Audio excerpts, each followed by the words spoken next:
Are we really ready to date again? Because if we're not going to attract the right person.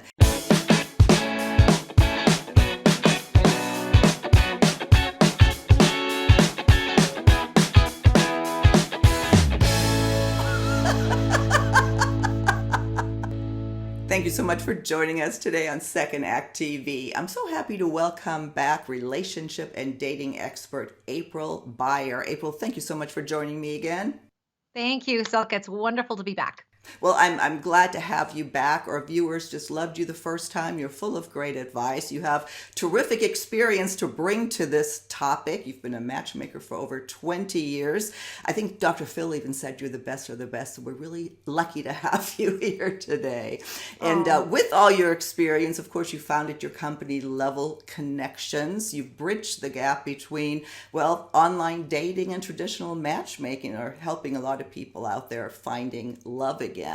What I'd like to talk about today is, are we really ready to date again? Because if we're not going to attract the right person. And I know you've written on that subject. You talk about this all the time. So let's talk about that today. How do we find out if we're really ready for a relationship?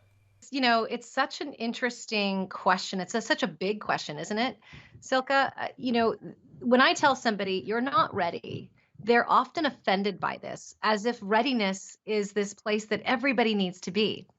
All readiness means in relationship is you have gone through this journey and now you are ready to unite with someone else. It doesn't mean that you aren't ready for love or to be loved, but to be in a relationship, to coexist with somebody, to partner with somebody shoulder to shoulder, it's a completely different game. So I think that there are questions that we can all ask ourselves so that, yes, we attract the right person, but that we also don't impact someone else's life negatively. Because if you think about it, when you've entered into relationships with people who weren't ready, you suffered. So it's a way of taking care of ourselves and taking care of the people that we meet. Right. Well, and as I said, you wrote a blog on this. I love that because there were questions on there I honestly would not have thought to ask myself. So let's go through some of the specific ones. We'll also link to the blog so everybody can read through it in context. But I love this is, what are the challenges, or some of the challenges, of being in a relationship with you? Do we ever ask ourselves that? Nobody does. I ask it on my dynamic questionnaire at Level, and it's always one that people get stuck with because they're like, "Wait a minute, don't you want to know what's amazing about me?" But we want to know, where is that hardship, right? People in your past, what have they said? If we could collect everybody that you've been with, what would they say was the most challenging part of being with you? And it's essentially getting a data set, but it's also creating a self-awareness tool so that you can access this and go, okay, is that something I can work on? How will that impact someone new in my life? And is that just me? And should I find somebody who accepts that about me? For example, if the hardest part about dating you is that you were emotionally distant, or you were always busy, or you were really hard on people. There's always ways that we can develop ourselves by hearing the positive and the negative feedback. Mm-hmm. It just gives you something to chew on and to also know about yourself. We all have traits that aren't amazing about us, right? But the goal is find somebody who loves you, but also find somebody who can ride the storm with you, because it could just be an element of your personality. Yeah, no, exactly. And I should reemphasize that this isn't, a question that you necessarily, or an answer that you want to give to anybody else. This is for you. This is to look at yourself and maybe learn something. What do you bring to the table, or keep bringing to the table, that isn't working? And then, of course, I think you have here, what are your best traits? And I think you refer to that as identifying your brand. Yeah, to me, your relationship brand isn't just I'm amazing, everybody should love me. It's also, what are my core traits that I bring to a relationship? And how you can figure out your relationship readiness is to say, what do I bring to a relationship, and how does this other person benefit from those traits? Because as a matchmaker, it isn't just this is an amazing person, this is an amazing person. Those two people need to be asking us for these traits, and they have to have them in like an order, so to speak. So if somebody is saying, I need these 3 to 5 traits in a partner, and I've got that person, and that's the person that understands those traits about themselves, we have a match. But it's so important to know, how does this person that you're going to date, how do they benefit from your traits? Really, yeah, really interesting. The here's another one that kind of stumped me when I was reading this is, do you allow people to see who you really are right away, or do you wait until there's trust? What an interesting question. Mm, yes. It's that old saying, I'll show you mine if you show me yours. In dating, there's this fine line that you want to be able to express yourself and to be candid and transparent without what I call spilling your candy in the lobby. You don't show up at a first date and say, here's my life, here's every single story. But that understanding of, how transparent can I be? Because how you build trust is by sharing freely, not necessarily all of your stories, because that can come later. Nobody needs to know every single story you've got, but sharing how you feel about the world, how you feel about your family, how you feel about your past, that is really important to know, because that's how you actually create trust. If you wait, what happens is, if you have a wall up and you're waiting until you trust someone or you feel like they are trustworthy, that person could be gone by the time you open up. Or if you've attracted somebody with your wall, and suddenly, usually 90 days in, when everybody kind of takes off the mask, you might find out that that person can't embrace who you are. And that's why these relationships kind of fall out during that 90-day period of time, because people waited to reveal. And I say, you know what? Be you instantly, like be who you are right out of the gate. That way you can figure out if this person is somebody to date and somebody to start a relationship with. Do you think that we as women, especially, make that mistake? I'll call it a mistake that we try to project maybe who we think the person wants us to be versus who we really are. I do. I do. And it's sad to me, because the women, especially the women that I know and advise, I feel like they are so amazing that if they're holding that back in the beginning and they're portraying something else, nobody wins, right? You get one shot at this lifetime, last time I checked. And you've got to be you, because the traits that are inherent within you and who you are and your story, it's so perfect for that one person. And I think if you're going along trying to be everything for everybody else, you're going to get lost in the shuffle. Yeah. You're not going to know who you are anymore. So be that brand, understand who you are. Yeah. You say here also, what are your top three core values that guide your life? Again, these all seem so obvious somehow that we would just know this about ourselves. But again, as I was reading your blog, I was stumped by a lot of it. I just never really quite thought of that. Talk to me about that. Really? Yeah. I mean, when people think of their values, if you ask somebody on the street, what are your values? They're going to say things that are beautiful, but they might be big picture, like love, honesty, right? Compassion, um, faith. But to me, how you really access your core values is, where do I spend my extra time, energy, and resources? That actually is a direct connection to, these are the values that are guiding your life, because that is where you are spending most of your energy and your time. And if you know that about yourself, all of your decisions for relationship should be reflected in that. When you get lost in a relationship and you feel like you've been hurt, it's because you didn't have your values like front and center, and you weren't using them to guide your choices. You were going on chemistry or passion, or hey, we have so much in common. I was speaking to one of my clients yesterday, a woman that I'm coaching and advising, and I asked her about a man she just had a date with, and she said, well, I'm giving it a try. We had a lot in common, so I'm going out again. But when I unpacked it with her, they didn't have any of the same values, which is why she was nonplussed, because she wasn't coming alive on that date.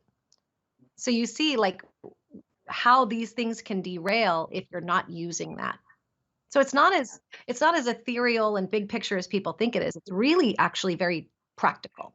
And again, this is about looking in. What are your values? It's not, it's understanding that, not necessarily throwing it out there like these are my values and this is what you have to have. But I think there's more of an attraction, like the law of attraction, that works here. If you understand what your values are, you will automatic, well, by theory, pull Yeah. that into your life, right? Like, I believe that somebody either has to match your core values, not your interests, but your values, or at least they need to be in support of your values. So at the top of the year, Silka, I didn't do these are my goals for 2022. I just reminded myself, what are my three core values? So therefore, every decision I make in business, every decision I make on where I'm going to go socially, everything I'm going to purchase, whatever I'm going to do has to fall under these three buckets because that's how I maintain my happiness and my longevity. Yeah. The other thing that I know I always find this interesting is how do you receive and express love? It goes back. A lot of people have heard about the love languages, but that really is important to understand how you do that. And as you write, it's easier to be in line with somebody on that than working on matching that up, right? Yeah, because I think people wait too long to figure this out, right? Again, a lot of this is what can you do now while you're single? What can you do to prepare? You will serve your life so much if you prepare all of this in advance because what happens is people come to me after the fact. The relationship is already in motion, they're already getting engaged, they're already married, and now they're learning that they don't give and receive love the same way. So they go out and they get the love language book and they go, okay, my love languages are, and how come you're not giving them to me? And it's a constant struggle. But what if we thought about this in advance? Instead of saying, these are my love languages, you also have to go a step further. This is my love language, but this is how I give it. This is how I receive it. And what no one is touching on, which is what I've been teaching for 2 decades, is why do you have those love languages? Why are they there? Are they there because you had that as a child and this is just a continuation of, or you didn't have it and so therefore you're really hungry and you're really thirsty? It's just important to know what those are. And also what has worked in the past, right? If you have been in struggle in your last relationship and you're now getting ready for your next one, you have to look back and go, why didn't I feel loved? Or when did I feel most loved? Yeah. You don't get necessarily get it from a book. You get it from your past experiences. All you have to do is look back in order to look forward and just go back and jot it down. Write down when you felt like you were not loved at all. Write down when you're inspired to love somebody and how you do that. And that should be communicated. That should be thought of and it should also be communicated with people that you're meeting. Not through I this is how I'm going to love you. It's through practical, right? If I say I'm acts of service, if some man says he's acts of service, you're going to know right away because you're going to be out to dinner with him and he's going to say, "Would you like more tea? Do you want another glass of wine? Will you call me when you get home?" That's an acts of service guy. He doesn't need to tell you this. You can see it. See it, yeah. Or well, the affection and touch Action and and touch. yeah, which is yeah, it's something that's really important to me, and it's tough to communicate that. Right, because, early on, even on the first few dates, you can sense someone's affection and warmth, even if they're not being affectionate with you. You can ask them, "Oh, tell me about your daughter," or, "Oh, you light up when you talk about your sister." And you can see that emotional generosity in someone. You can almost feel it. I'm a touchy-feely person in my family. You can't leave the house without everybody hugging you 20 times. So if I'm not with people, friends and otherwise, who are huggers, right, and physical touch, I literally wilt. So when I was dating before I met my husband, that's something I was looking for, and I could tell maybe it was on a date the touch of a hand, or just something gentle that would enable me to know this is a physically loving person, that they're used to this, not because they're physically loving with you, but it's because that's who they are and that's who they've always been. Hmm. Yeah, no, I like that. Uh, Here's another one that stumped me. You stumped me here. uh, do you place more importance on your needs or your wants? Give us an example of that. I think that's important.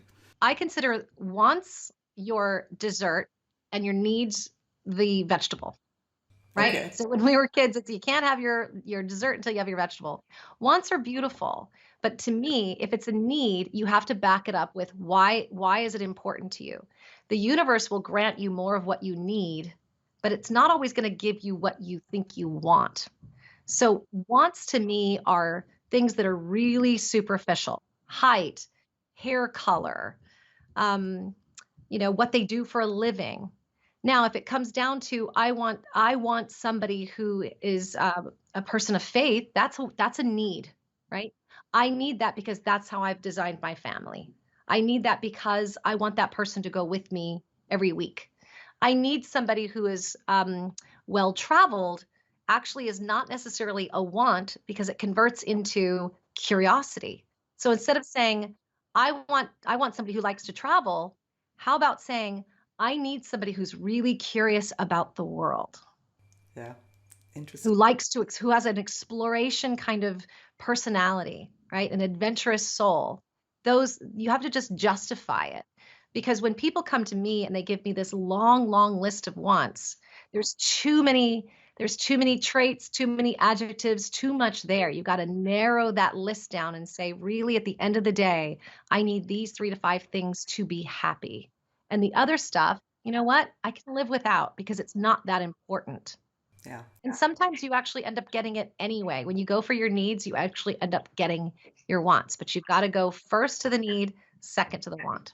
And again, that goes back to really understanding yourself. This is so important because this whole online world has really prepped us to make these lists, these wants. It's almost like filling out a menu. We started Yeah. thinking like that. You know what? I blame dating apps for that, Silka, because you get to input what you want. Instead of saying, here's what I want, just say, when I'm with this person, I want to feel blank. What do I want to feel when I'm with them? And if that's your North Star, that's a very easy way to start dating again and to realize, okay, wait a minute, I said I want to feel safe, but I didn't feel safe at all with this person, Right.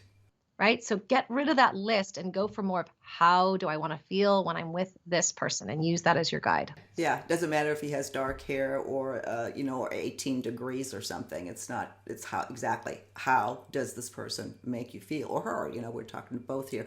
We're starting to come to the end, so I want to make sure we get on this one. Have you created emotional and physical space for someone in your life? Great question. I don't think we regularly ask ourselves that. Yes, this comes from being a matchmaker and doing so many onboarding interviews and intakes. And to be honest, people come to me sometimes in pain or lack. People go on dating apps. Why? Because they're lonely. They're not going on and saying, I'm ready. And that's why dating apps are so frustrating for most people because they think, well, wait a minute, why are they here? Right?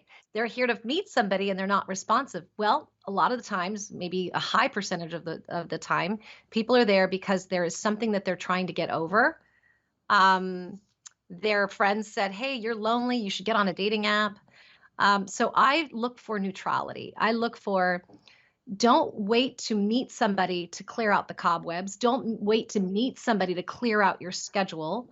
Do it in advance so that by the time this person is introduced to you or you meet them, there is emotional and physical space. Like, do you actually have time for someone?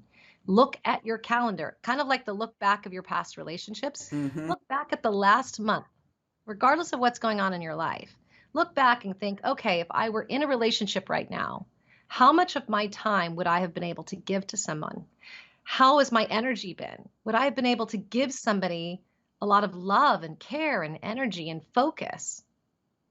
Am I still pining? Am I still angry? Am I still upset? Am I still sad? When you've got all of that weight from the past, you can't possibly give somebody enough of yourself to warrant a relationship. Yeah, that's such an important point because we're focused so much on, is this other person ready? Are they over their ex? Are they and we don't really think about that for ourselves. Are we really ready? Are we over? Because as you said, we're so we want to get, we want to find someone. We want to get over the hurt that we've experienced. We don't realize that by not dealing with it, we're just attracting that back into our life. Yes, because people look at their separation date or their divorce date and they say, well, I have been divorced since blank. So therefore I've been out and I've been ready for 2 years. That's not true. How long have you been emotionally ready? And what is interesting is I find that when people say they've been divorced for 3, 5 years, and I ask, okay, how has the last year been? What was the year like that before that been? Most people have really only been ready for less than a year, maybe even 6 months. So if you look at sort of your life in a holistic way, you're taking that 360-degree view, it actually gives you a little bit of air back into your life of thinking, wait a minute, I actually haven't been out there struggling and trying for this long. I've really only been ready for a nanosecond, and that's okay, right? Well, lots to think about, April. Thank you so much. We will link to your blog as well as to all of your other information. A good place to find you is on Instagram. I'll link to that as well. Is there anything else you want to add before we close out on this topic?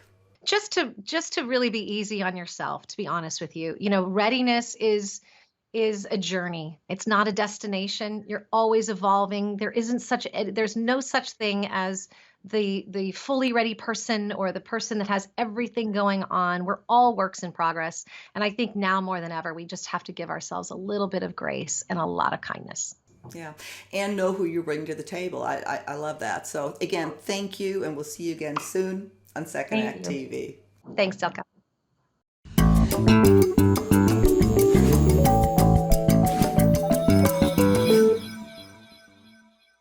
If you haven't done so already, please be sure to subscribe to our channel. Just click on through to YouTube, and when you see the little bell right next to the subscribe button, hit that too, and we'll notify you every time we launch a new video. See you next time.